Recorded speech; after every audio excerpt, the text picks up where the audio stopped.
5월 23일 금요일 말씀으로 시작하는 아침입니다. 기도하시겠습니다.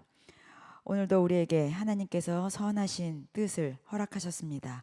주님의 뜻 안에서 순종하며 주님의 영광을 나타내는 그러고 귀한 복된 날 되게 하여 주시옵소서. 감사드리며 예수님의 이름으로 기도드립니다. 아멘. 오늘 말씀은 창세기 11장 1절로부터 9절까지입니다. 창세기 11장 1절로부터 9절입니다.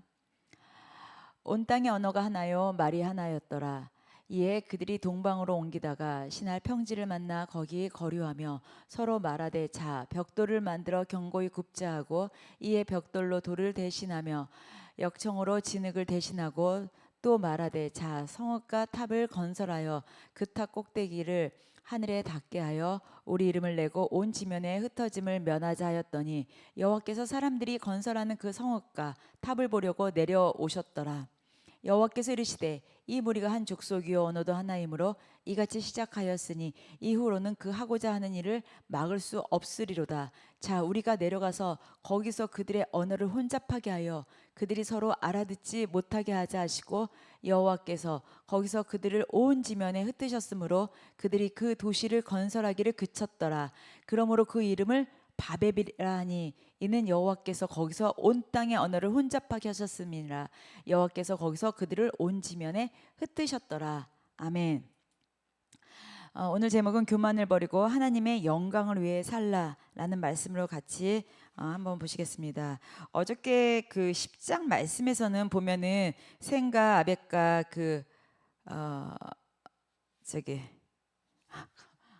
갑자기 제가 셈과 함과 야벳이죠. 그 삼형제들이 그 언어도 또 종족도 나라도 이렇게 흩어졌습니다. 그러니까 시제로 보면은 어떻게 보면 이제 10장이 먼저인 것 같지만 이건 이제 족보 계열상에 이제 그 얘기를 먼저 썼기 때문에 10장에 있는 거고요. 이제 그 앞전에가 이제 그 언어가 흩어지기 전입니다. 그래서 오늘 바벨탑 사건에 대해서 이제 오늘 같이 말씀을 살펴보시겠습니다. 이제 여기 보면은요.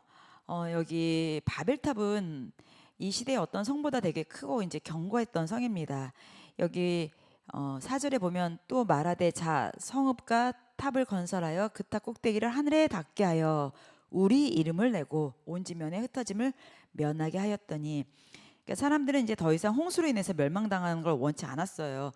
물론 그렇겠죠. 그렇지만 중요한 것은 이제 하나님께서 물로 심판은 다시는 안 한다고 하셨잖아요.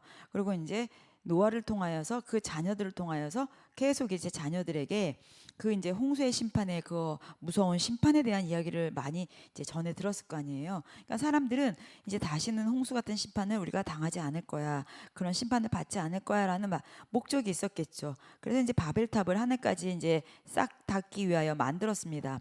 하늘을 닿기 위하여 이제 탑을 많이 만들었지만 뭐 비가 내려도 거기로 올라가면 이제 살 수 있을 거라고 생각해서 만든 건지 아니면 인간의 욕심으로 또 우리의 이름을 내려고 만든 여러 가지가 있을 것입니다. 자, 땅이 흔들리는 상황에서도 이제 건물이 무너지지 않도록 얼마나 견고하고 나름대로 이제 그 지식을 가지고 만들었겠습니까? 하나님이 하늘에서 엄청난 비를 내려도 이제 심판을 하셔도 이제 우리는 죽지 않겠다, 빠져 죽지 않겠다. 하나님이 심판하셔도 우리는 죽지 않겠다라는 무엇이 있습니까? 교만이 있습니다. 선 넘은 거죠. 하나님의 심판에 죽지 않겠다고 대안을 만들고 사는 게 말이 됩니까? 우리는 어떤 지진에도 무너지지 않겠다. 견고한 탑을 만들겠다. 우리는 흩어짐을 면하겠다. 우리는 여기에다 모이겠다. 하나님의 심판도 우리를 감당하지 못할 거야. 우리의 이름을 내서 이 온 지면에 흩어지는 것을 막아야 돼. 이렇게 이제 그 바벨탑이 만들어졌습니다. 바벨탑의 목적이 뭡니까? 도시 가운데 높은 탑을 세운 데 있었어요. 자, 보면은 이제 하늘을 닿게 이제 열심히 세웠잖아요. 근데 하늘은 뭡니까? 하나님의 처소인 천상에 있는 장소잖아요. 그러니까 인간이 하나님과 같이 되려고 시도한 것입니다. 하나님의 이름을 낸 것이죠. 하나님의 영광을 탐낸 인간의 죄악을 말하는 것입니다. 그래서 바벨탑 사건인 것이죠. 그리고 그 하나님의 심판을 받지 않겠다 하기 위해서는 우리가 뭘 해야 됩니까? 구원자 되시는 주님 앞에 나아가야 되는 거고 주님을 신뢰하는 거지. 그게 심판을 면하는 것이지. 우리가 노아가 어떻게 선택됐습니까? 의인이라고 했습니다. 의인은 물론 예수님을 말하는 것이지만 하나님 앞에 말씀 가운데 살아가면 우리는 심판을 면할 수 있는 것입니다. 자, 그런데 어떻습니까? 하나님께서 사람을 높여주지 않으시면은요, 사람은 그 누구도 자기 이름을 높일 수 없습니다. 하나님이 허락하셔야지만 가능한 것입니다. 우리 그런 거 많이 보잖아요. 매스컴에서도 막 하루아침에 막 명성과 뭐가 올라간 것 같은데 세월이 지나서 그 사람 어떻게 돼 있는가 보면 진짜 그 옛날의 명성은 다 없어지잖아요. 하나님이 허락하셔야지만 가능한 것입니다. 바벨탑은 세상에 있는 어떤 성 중 어떤 것보다 크고 웅장하고 자랑하는 하나의 성이 됐다 할지라도, 이 성의 높이가 하늘 끝까지 닿기 위해서 만들었다 할지라도, 그래서 그것을 자랑한다 할지라도, 이것은 하나님보다 높을 수는 없습니다. 하나님만이, 그 하나님의 이름만이, 하나님의 능력만이 어떤 거에도 견줄 수가 없습니다. 바벨탑을 쌓는 자들은 자신들의 어떠한 지혜를 가지고, 그 어떻게 보면 하나님께 영광을 돌려야 되는데 하나님께 영광 돌리는 일이 아니라 오히려 하나님을 대적하는 일에 사용했습니다.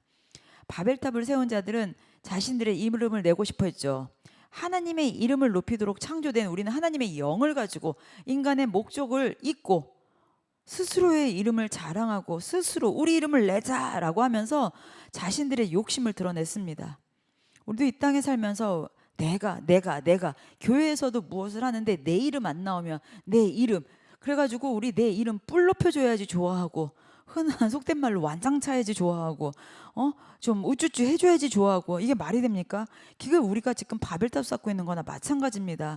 우리의 이름은 없어야 되고 주님의 이름만 있어야 되는 것이죠. 저 보세요. 하나님께서 모세가 죽을 때 모세가 얼마나 훌륭한 지도자입니까? 근데 그 모세의 묘지 없었습니다. 만들지 않았습니다. 모세는 이미 이스라엘 백성들에게 지도자 이상으로 여겨지는 훌륭한 인물이었잖아요. 근데 하나님은 인간의 속성을 잘 아시기 때문에 모세가 죽은 장소를 어떤 누구에게도 알리지 않으셨어요. 그래서 모세의 무덤 존재도, 만약에 그게 있었다면 후손들이 하나님께 영광 돌리지 않고 모세 찾아가서 모세 묘지에다가 찾아와가지고 막 업적을 기리고 난리 났을 거예요. 그러니까 모세는 그동안 자기가 이렇게 살아왔어도 하나님의 마음을 알았기 때문에 아무 말 없이 하나님의 말씀에 순종했습니다. 그러니까 하나님을 매우 사랑했던 그 칼빈도 마찬가지잖아요. 칼빈도 어땠습니까? 자신이 묻힌 묘비 세우지 말라고 사람들에게 부탁했어요. 그러니까 진짜 하나님을 사랑하면 하나님의 이름만 나타나야 되는 겁니다. 예수님은 이 땅에서 하나님의 이름을 높이는 사역을 하셨습니다. 예수님 어떠셨어요? 끊임없이 예수님은 하나님을 높이셨어요. 하나님이 얼마나 좋은 분인지, 하나님이 누구신지, 하나님이 어떤 속성을 가지고 있는지, 하나님의 나라가 어떤지 끊임없이 하나님 이름을 죄인들에게 알려주시고 선포하시고 전하셨어요. 예수님의 사역을 경험한 백성들 어떻게 보면 하나님께 영광 돌리고 그 이름을 높이고 친송했었습니다. 그러니까 예수님은 스스로 영광 받기 위해 이 땅에 오신 것이 아니라 죄인을 위해 죽기 위해 오셨어요. 그러면은 좀 가끔은 생색낼만도 하잖아요. 내가 너 때문에 죽으러 왔다. 좀 잘 좀 해라. 근데 절대 이렇게 안 하셨습니다. 우리는 나의 이름을 알리기 위해서 세상에서 죽어라 살지만 결국 다 밑빠진 독에 물 붓깁니다. 우리는 정말 우리가 아무리 오래 산다 하고 요즘 노인이 많은 시대라고 하더라도 100년도 살지 못하는 허무한 인생을 샀는데, 그 100년도 살지 못하는 인생 사는 동안 내 이름 남기겠다고 죽으라 동바동 하지만 그거 다 소용없습니다. 우리는 이 땅에서 하나님의 영으로 부음받았기 때문에 하나님의 이름을 높이고 하나님의 영광을 나타내는 하나님의 피조물로 살아야 된다는 것입니다. 우리 그렇게 하나님의 이름을 높입시다. 우리가 새 하늘과 새 땅을 만드신 분이 누굽니까? 요즘 하도 신천지가 새 하늘 새 땅이라는 말을 많이 하다 보니까 참 조심스러운데요. 이거 하나님이 우리에게 요한계시록에 주신 말씀입니다. 우리가 들어가야 될 새 하늘과 새 땅입니다. 우리는 그분께 영원히 영광을 돌려야 하는 가장 피조물로서 우리는 정말 축복받은 사람들인 것입니다. 그래서 우리는 그 피조물로서 이 땅에서 하나님의 명령대로 이 땅에 충만하라는 그 명령대로, 생육하고 번성하라는 그 명령대로 우리는 이 땅에서 충만하게 살면 되는 것입니다. 이 자연은 지금 너무나 혼잡하고 세상이 돌아가는 것은 어지럽습니다. 혼탁한 것은 이루 말할 수가 없습니다. 이런 와중에, 이런 난세에 우리가 해야 될 것은 하나님의 영광을 나타내고 하나님의 이름을 전하는 것이고, 하나님의 그 속성, 하나님의 나라, 하나님의 그 구원자를 보내신 그 하나님의 마음, 우리가 그것을 알고 주님 앞에 기도하고 주님 붙잡고 나가는 것이 난세의 영혼 나온다고 그랬잖아요. 이 시대가 주님이 찾는 자들이 일어날 때인 줄 믿습니다. 주님의 이름을 부르는 자들이 일어날 때인 줄 믿습니다. 주님께서 지금 눈을 동그랗게 뜨고 사람을 찾으십니다. 끊임없이 찾으십니다. 누가 내 이름을 높이고 있나? 누가 내 이름을 자랑하고 있나? 누가 하나님의 나라를 전하고 있나? 여러분, 우리가 그 주님의 이름을 전할 자들이고 나타낼 자인 줄 믿습니다. 우리는 나의 이름이 아닌 주님의 이름을 전파하는 자 되시기를 예수님의 이름으로 축복합니다. 기도하겠습니다. 우리의 교만, 나의 이름이 아니라 오직 여호와의 이름, 만군의 여호와의 이름, 만군의 여호와의 영광을 위해 사는 저희들 되겠습니다. 오늘 주님의 이름 자랑합니다. 주님의 이름 나타냅니다. 주님의 이름 선포합니다. 주님께서 찾으시는 사람 여기 있사오니 우리를 주목하여 주시옵소서. 감사드렸고 예수님의 이름으로 기도드립니다. 아멘. 주님이 찾으시는 사람 여기 있습니다. 주님 당당하게 외치십시오. 주님의 이름을 부르고 주님의 이름을 나타내고 주님의 이름을 전하는 자들이 주님께서 찾으시는 자입니다. 오늘도 그렇게 주님이 찾으시는 자 여기 있습니다. 당당하게 손들고 멋지게 사는 날 되시기를 예수님의 이름으로 축복합니다. 기도하시겠습니다.